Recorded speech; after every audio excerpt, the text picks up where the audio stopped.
The Power Law, Venture Capital and the Making of the New Future, by Sebastian Mallaby. Introduction. Imagine a man on his hands and knees in his backyard. He's not gardening. He's a 54-year-old professor, one of the world's leading geneticists, and he's carefully digging up the roots of wild clover plants. It's 2010, on the Stanford University campus, right in the heart of Silicon Valley. To anyone watching, he might look a little eccentric. But this man, Patrick Brown, is on a mission. A mission that begins with those humble clover roots and ends with the potential to upend a trillion-dollar global industry. You see, Brown was haunted by a problem. He knew that raising animals for food was taking a massive toll on our planet. It occupies a third of the world's land and contributes heavily to climate change. 75, he felt stuck, as many of us do, wondering what could possibly be done. Then a friend made a simple, almost offhand comment that changed everything. He said, "If you could make a vegetarian burger that tasted better than a beef burger, the free market would magically take care of the problem." 76. That single idea lit a fire in Brown's mind. Of course you could make a better burger. Why wasn't anyone treating this as a solvable problem? 77. And so, he dedicated his sabbatical to solving it. Those clover roots he was digging up contained a special molecule called heme, the very thing that gives meat its bloody, savory, iron-rich flavor. Brown believed he could use plant-based heme to create a vegetarian burger that would sizzle, smell, and taste just like real beef. 78, 79. Now, in most parts of the world, this is where the story would end. An brilliant professor with a wild idea and some clover juice in a blender. But Patrick Brown had, as he put it, the very good fortune of living in the epicenter of venture capital. 78, because just a short bike ride from his home was an office where a man named Vinod Khosla was waiting. Khosla wasn't just any investor, he was a preacher of Silicon Valley's most powerful creed, the belief that the only ideas worth pursuing are the ones that seem impossible. Most people think improbable ideas are unimportant, Khosla loved to say, but the only thing that's important is something that's improbable. 81. When Brown walked into Khosla's office, his first presentation slide declared his goal, to make the entire meat industry obsolete. 82. Khosla just stared at him with a delighted grin. "That's impossible," he said. 84. And then he invested $3 million into Brown's company, which would soon be known as Impossible Foods. 94. This single story, my friend, is the key to understanding one of the most powerful and misunderstood forces shaping our world, venture capital. It's the subject of a brilliant book by Sebastian Mallaby called The Power Law. And today, we're going to unravel its secrets. By the end of our time together, you will understand the hidden mindset that powers Silicon Valley, a mindset that has nothing to do with spreadsheets or business school formulas, and everything to do with betting on unreasonable people with impossible dreams. You'll learn the secret rule that dictates why in the world of innovation, the winners don't just take some, they take almost everything. This is the story of the financiers who don't just write checks, but who actively build the future. Book summary. To understand venture capital, you have to understand that it operates under a completely different set of rules than any other kind of finance. Most of life follows a pattern we can call a normal distribution.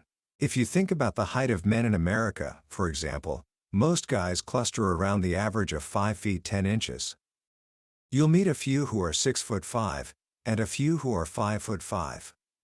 But you're almost never going to meet someone who is 9 feet tall or 3 feet tall. The outcomes are all clustered around the middle. That's a bell curve. 99. But venture capital doesn't live in the world of the bell curve. It lives in a world governed by something else, something called the power law. Imagine, instead of a room full of people of average height, you have a room representing the wealth of Americans. Most people have an average amount of wealth. But then Jeff Bezos walks in. In that instant, the average wealth of the room skyrockets. One single outlier completely changes the entire picture. In a power law world, outcomes aren't clustered in the middle. Most ventures fail completely, rounding to zero. A few do okay. But a tiny fraction, the outliers, the grand slams, generate returns so massive they pay for all the failures and then some.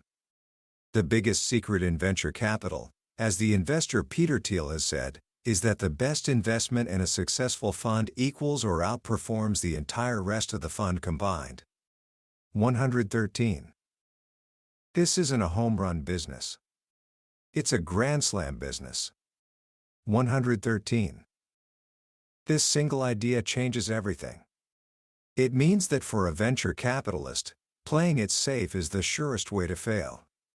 Backing a company that might double or triple its money is pointless, because the grand slams will return 1,000 times their money. The only thing that matters is finding those outliers. The only thing that matters is betting on the impossible. And the story of how this strange, high-stakes game came to be is the story of Silicon Valley itself. It begins, as so many great stories do, with a rebellion. In 1957, the world of business was a world of gray flannel suits and rigid hierarchies. You joined a big corporation, you worked loyally for decades, and you retired with a gold watch. 140 innovation happened inside the giant research labs of companies like Bell Labs, not in garages. In Palo Alto, California, a brilliant but tyrannical scientist named William Shockley had just won the Nobel Prize for co-inventing the semiconductor, the tiny switch that would become the foundation of the entire digital age. He assembled a team of the brightest young PhDs in the country to start a company, Shockley Semiconductor. Getting a call from him, one of the young men said, was like picking up the phone and talking to God. 151. But God, it turned out, was a paranoid and abusive boss. Shockley was known for firing people publicly, posting salaries on a bulletin board to shame employees, and demanding his staff take lie detector tests. 151, 164. He was stifling the very genius he had hired. Finally, 8 of his young researchers had enough. They were fed up. But what could they do? The idea of starting their own company simply didn't occur to them. 166. In the 1950s, that's just not what people did. There was no system to fund a crew of unknown scientists with a dream. So, they did the only thing they could think of. They wrote a letter to a Wall Street investment firm, hoping that maybe some other big company would hire them as a team. 165. That letter landed on the desk of a young, quiet financier named Arthur Rock. 194. Rock was an outsider himself. He had grown up poor, the child of immigrants, and he didn't fit the mold of the East Coast establishment. 194. He read the letter and saw something no one else had. He saw talent that was desperate to be free. He flew to San Francisco to meet the 8 rebels. And over dinner, he said something that would change the world. He didn't offer to find them a new job. Instead, he said simply, "The way you do this is you start your own company." 199. The researchers were stunned. As one of them, Gordon Moore, later said, "I'm not the sort who can just say, 'I'm going to start a company.' The accidental entrepreneur like me has to fall into the opportunity or be pushed into it." 201. Arthur Rock was pushing them. He told them they wouldn't just be employees anymore. They would be founders. They would own the fruits of their own genius. 199. This idea, what Mallaby calls liberation capital, was the spark. Rock had to approach 35 different potential investors before he found one willing to take the risk. 214. But eventually, he secured the financing for the 8 rebels, who would become known as the Traitorous 8. 140 Their new company was called Fairchild Semiconductor. Fairchild would become the wellspring of Silicon Valley. It was a place run by engineers, not suits. They worked in a half-built building, rigging up their own power by hooking wires to a nearby electricity pole. 219 strategy was hashed out in freewheeling bull sessions. New hires fresh out of grad school were empowered to make major decisions. The culture was chaotic, collaborative, and fiercely ambitious. And it worked. Within 2 years, Fairchild was wildly profitable. 224. But more important than the company itself was the precedent it set. Arthur Rock had proven that talent didn't have to be trapped. With the right kind of funding, the best minds could break away and build their own future. And from the roots of Fairchild, a forest would grow. Over the next few decades, employees left Fairchild to start their own companies, which were in turn funded by this new breed of venture capitalists. Those companies were nicknamed the Fairchildren. By 2014, an astonishing 70% of all the publicly traded tech companies in Silicon Valley could trace their lineage directly back to that one act of rebellion funded by Arthur Rock. 151 of those companies, started by 2 of the original traitorous 8, was a little outfit you may have heard of, Intel. 288. Arthur Rock had created the model, but the 1960s and 70s would refine it. Rock, along with his partner Tommy Davis, created the first modern venture capital firm, structured as a limited partnership. 246. This was a crucial innovation. It meant they weren't using a corporation's money, which came with bureaucratic strings attached. They raised a dedicated fund from wealthy individuals and institutions, a war chest specifically for betting on unproven ideas. 247. And they articulated a new philosophy of risk. They didn't bother with the financial spreadsheets that other investors obsessed over. How can you project cash flows for a company that has no customers and maybe not even a finished product? Instead, Rock said they invested in intellectual book value. 254 They bet on people. The single most important factor, Rock declared, is, of course, management. 254 He would flip to the back of a business plan just to read the founder's resumes. 254. But the real revolution in the craft of venture capital came with the next generation, led by 2 firms that would become fierce archrivals, Sequoia Capital, founded by Don Valentine, and Kleiner Perkins, founded by Tom Perkins and Eugene Kleiner, one of the original traitorous 8. 301. 311. Don Valentine was the opposite of the quiet, reserved Arthur Rock. The son of a truck driver, Valentine was a tough, aggressive former semiconductor salesman. 312 He believed VCs shouldn't just be passive investors, they needed to be active, hands-on builders. His approach was perfectly captured by his investment in a chaotic little video game company called Atari. 306. The founder of Atari, Nolan Bushnell, was a brilliant but wild creative force. He held business meetings in a hot tub and kept a beer tap outside his office.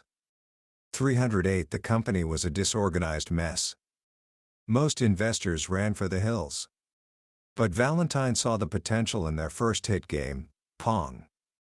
He wasn't scared by the chaos, he saw it as his job to impose order. Valentine didn't just write a check. He practically wrote their business plan. 329 He pushed them to create a home version of Pong, seeing a much bigger market than just bars. And he used his own network to land them a massive distribution deal with Sears, the retail giant of the era. 333, 334. He didn't invest first and hope for the best. He got involved, helped de-risk the business, and only then did he put serious money to work. This was the birth of activist capital. And when Atari needed even more money to build its next-generation console, money that the small venture industry couldn't provide, Valentine orchestrated the sale of the company to Warner Communications, earning his fund a tidy profit. 340, 342, 343. He had taken an unbackable company and, through sheer force of will, turned it into a winner. His rival, Tom Perkins, was just as forceful, but with a different style. Perkins was an MIT-trained engineer and a Harvard Business School graduate. He and his partners at Kleiner Perkins believed in not just finding entrepreneurs, but creating them. They would incubate ideas right inside their own office. 354. Their greatest triumph was a company called Genentech, which would pioneer the entire biotechnology industry. The idea came from a young, unemployed associate at their firm named Bob Swanson. 370. Swanson became obsessed with a new technology called recombinant DNA, the ability to splice genes and create artificial life. 371. Everyone told him it was science fiction, decades away from being a real business. But Perkins and Swanson didn't back down. Perkins developed a strategy that would become a cornerstone of the VC playbook. He called it eliminating the white-hot risks. 359. Instead of building a giant, expensive lab from scratch, he told Swanson to use a tiny seed investment of just $100,000 to contract out the initial, riskiest experiments to existing university labs. 394. It was a virtual company, a nimble network of scientists assembled to solve one specific problem. 392. This approach led to another key VC innovation, stage-by-stage financing. 310. Perkins didn't give Genentech all the money it needed at once. He gave it just enough to reach the first milestone. Once that milestone was hit and some of the risk was gone, the company was more valuable, so it could raise the next round of money by giving away less equity.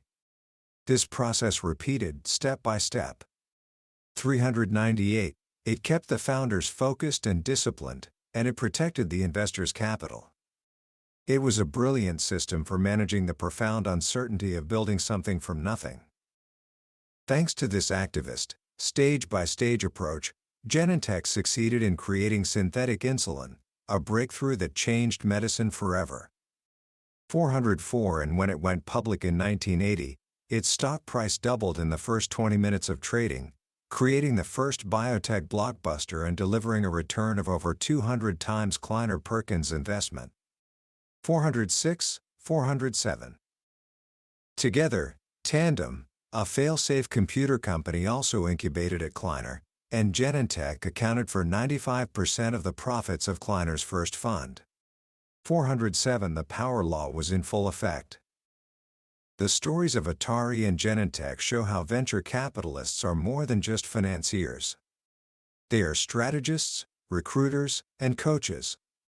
But perhaps their most important role is as weavers of a network.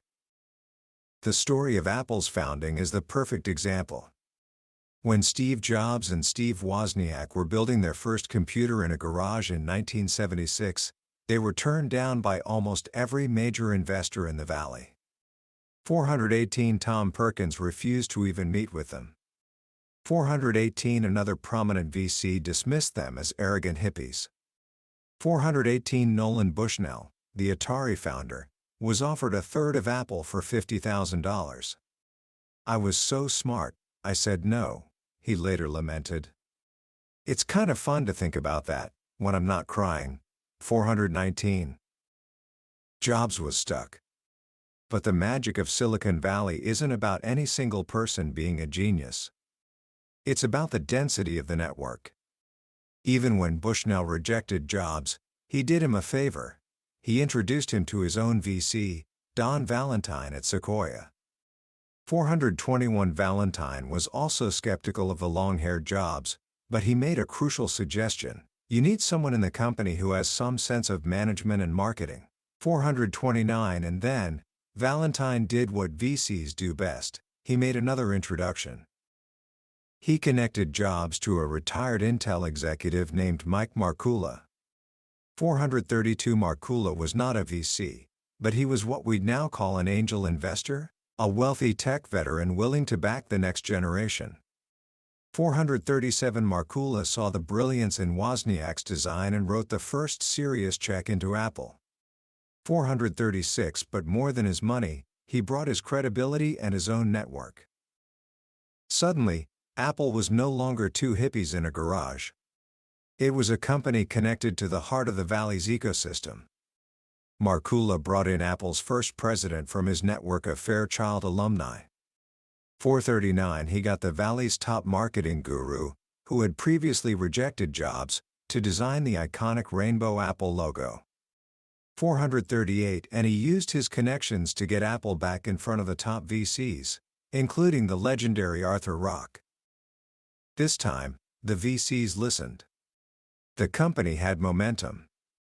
There was a buzz, a whisper spreading through the grapevine. 450 As Mallaby puts it, circular logic could be sound logic. 450 The fact that smart people were getting involved made other smart people want to get involved, creating a self-fulfilling prophecy. In the end, Apple raised money from a syndicate of top firms. 447 No single investor was the hero. The network was the hero. This network-driven, power law-fueled machine was about to be supercharged by the greatest wealth creation event in human history, the commercialization of the Internet. The 1990s were the decade when the venture capital model, forged over the previous 30 years, met two explosive new forces: Moore's Law, the observation that computing power doubles roughly every 2 years, and Metcalfe's Law, the principle that the value of a network grows exponentially with the number of users. 624 The combination was like pouring gasoline on a fire. John Doerr, who had risen to become the star partner at Kleiner Perkins, was one of the first to grasp the implications. He had worked as an engineer at Intel, so he understood Moore's Law viscerally. He had been close to the founders of networking companies, so he understood Metcalfe's Law. He knew that these weren't just linear trends, they were compounding, exponential forces that would create industries out of thin air. 625.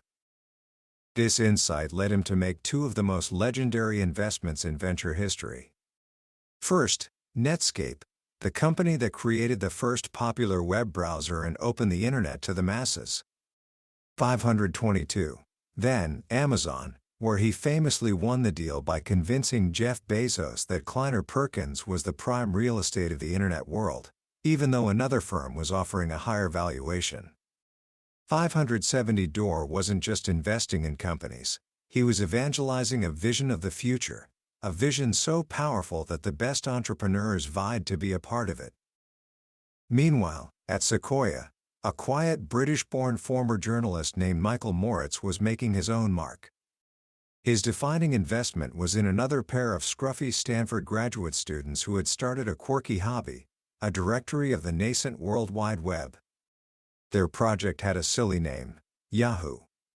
528. When Moritz first met them in their messy trailer, he asked the obvious question: how much are you going to charge subscribers? 529. The founders, Jerry Yang and David Filo, just looked at each other. This guy doesn't get it, they thought. 530. Yahoo was free. The whole point was to build an audience. The money would come later, from advertising. For most investors at the time, this was a bizarre concept. But Moritz, with his background in the media industry, understood it instantly. 531. Radio and television networks gave away their content for free and made fortunes from ads. He saw the analogy. He didn't just see a product, he saw a business model. And he saw something else. He saw in Jerry Yang the potential to be the charismatic face of the Internet age, a new Steve Jobs. 533. But the Yahoo deal would also introduce a new, formidable player who would change the rules of the game: Masayoshi Son. Son was a Japanese-Korean entrepreneur, a true outsider who had built a software empire called SoftBank. 535. When Yahoo needed its next round of funding, Son came to the table with a bazooka. In a move that was completely unprecedented, he offered to invest $100 million. 537. At the time, that was more than the entire fund size of most venture firms. When the Yahoo team hesitated, Sun played his trump card. "If I don't invest in Yahoo," he told them calmly, "I'll invest in Excite, their main rival, and I'll kill you." 539. It was an offer they couldn't refuse. Moritz was furious at being bullied, but he had learned a powerful lesson. In a winner-takes-all power law market, the investor with the biggest checkbook could become a kingmaker. 540. Sun wasn't just investing. He was buying market dominance. This was the birth of growth equity, the practice of writing huge, late-stage checks to fuel a company's blitz toward monopoly. The internet boom of the late 90s saw the venture capital model reach a fever pitch. But it also sowed the seeds of the next rebellion. The dot-com bust of 2000 was a brutal hangover, wiping out fortunes and forcing a period of soul-searching. In its wake, a new generation of founders emerged, and they were different. They had watched the rise and fall of the first internet giants, and they had drawn their own conclusions. The leaders of this new wave were the founders of Google, Sergey Brin, and Larry Page. When they sought funding in 1999, they flipped the script. Instead of going hat-in-hand to the VCs, they held an auction. They played the two top firms, Sequoia and Kleiner Perkins, against each other and then, in an unheard-of move, forced them to co-invest on equal terms, taking a much smaller stake than VCs were used to. 573. They also resisted the classic VC move of bringing in a real CEO. They believed the technical founders should run the company. They only relented after John Doerr orchestrated a series of meetings for them with their heroes, Steve Jobs, Jeff Bezos, Andy Grove, who all advised them to get some experienced help. 576. Even then, they brought in Eric Schmidt not as a boss, but as one part of a ruling triumvirate. 580. And when Google went public, they introduced a dual-class share structure that gave them and other insiders 10 votes for every 1 vote that public shareholders received, ensuring they would never lose control of their creation. 581. The balance of power had decisively shifted. This shift was articulated most forcefully by a programmer and essayist named Paul Graham. In a series of influential blog posts, Graham argued that the old VC model was broken.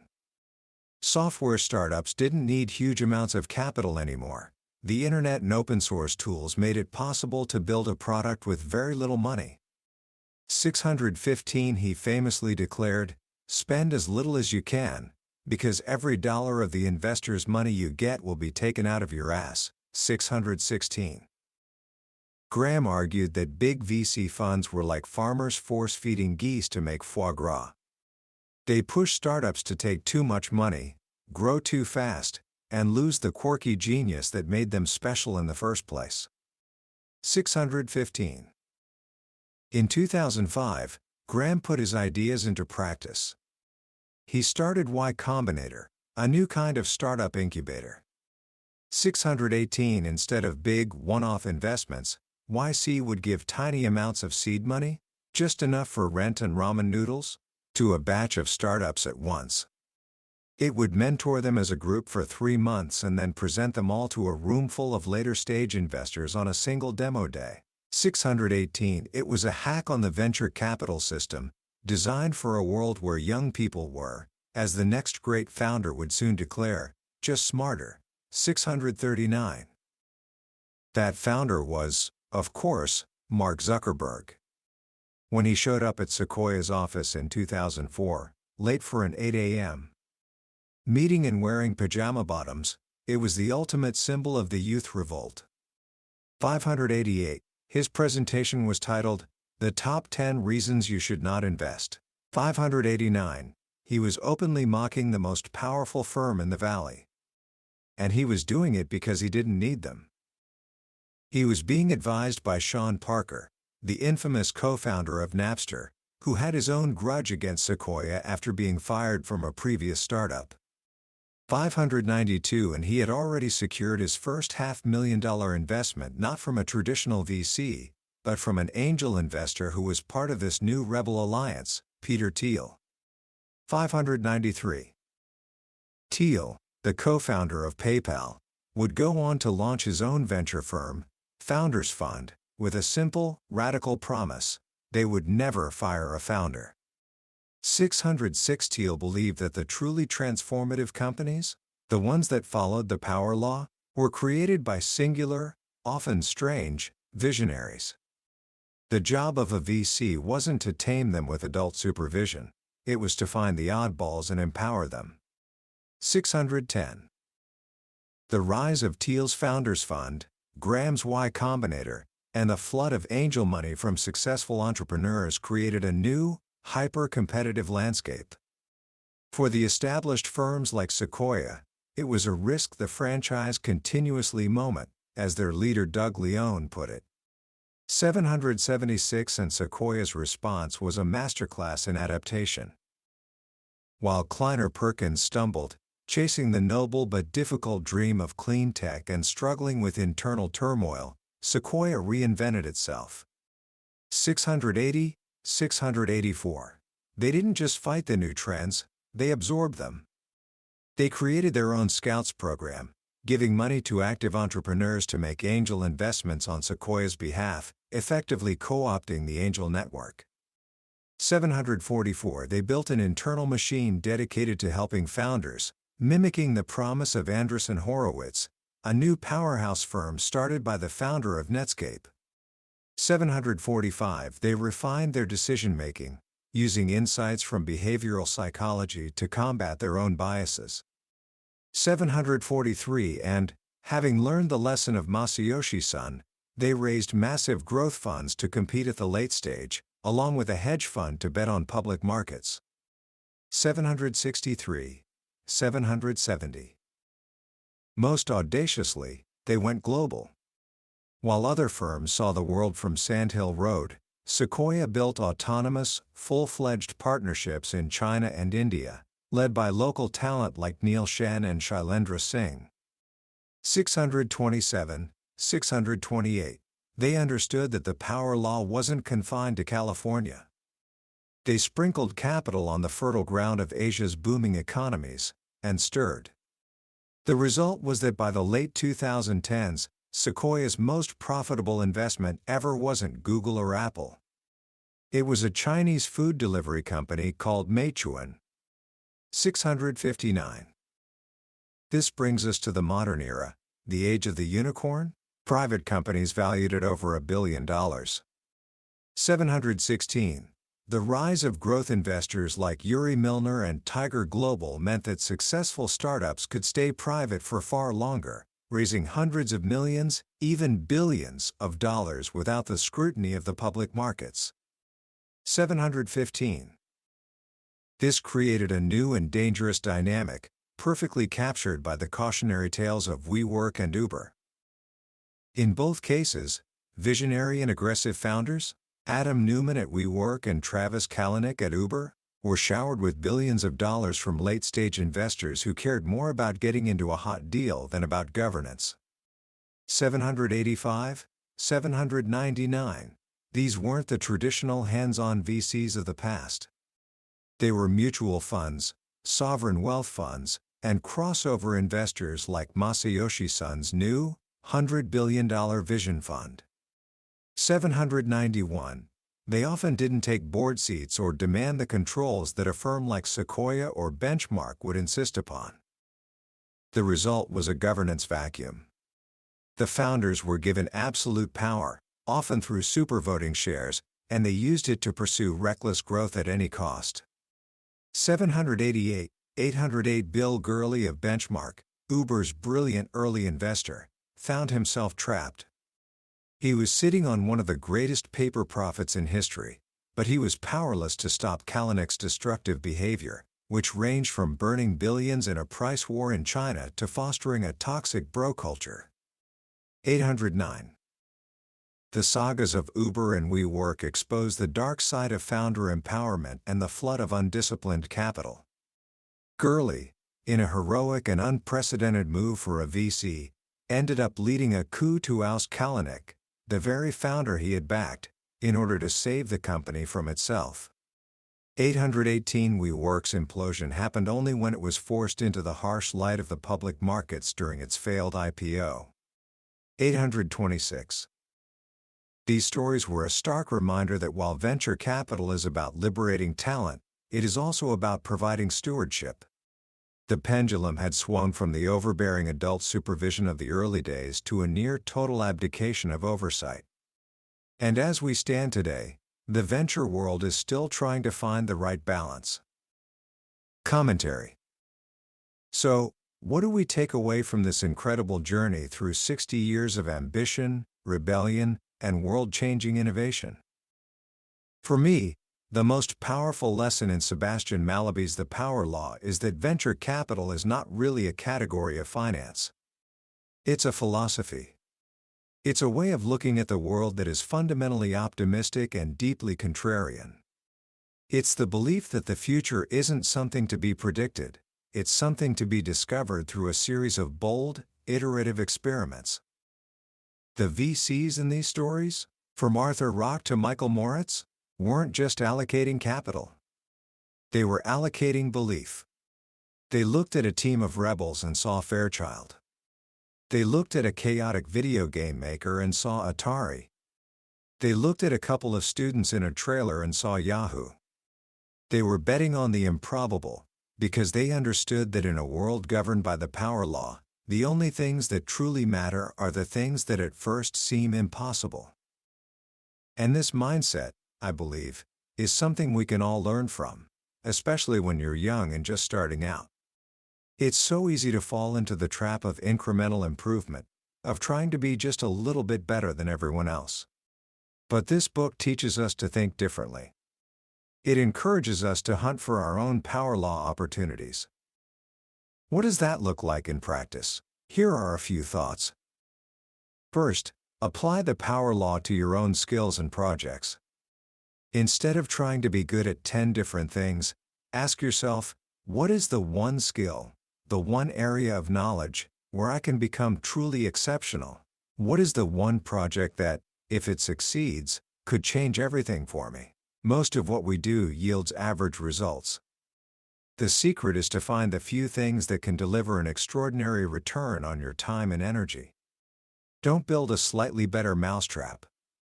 Try to invent a cat. Second, understand the power of networks. The biggest myth of Silicon Valley is the myth of the lone genius. As this book shows again and again, success is a team sport. It's about the connections between people, ideas, and capital. For you, right now, this means that the people you surround yourself with are everything. Don't just network to get a job.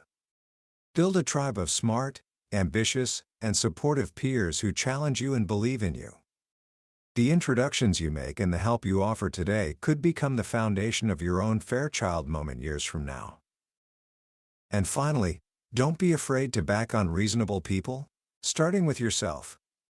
The heroes of this book are all, in their own way, a little bit crazy. They're creatively maladjusted, as Vinod Khosla would say. They have the glorious hubris to believe they can change the world. Society often encourages us to be reasonable, to fit in, to follow the established path. But progress depends on the people who are unreasonable enough to imagine a different path and brave enough to try to build it. If you have an idea that people tell you is impossible, you might just be onto something. That was a summary of The Power Law by Sebastian Mallaby. We've journeyed through the highlights today, from the birth of Silicon Valley to the age of the unicorn. But I'll be honest with you, a summary can only ever be a map. The real treasure is found when you explore the territory for yourself.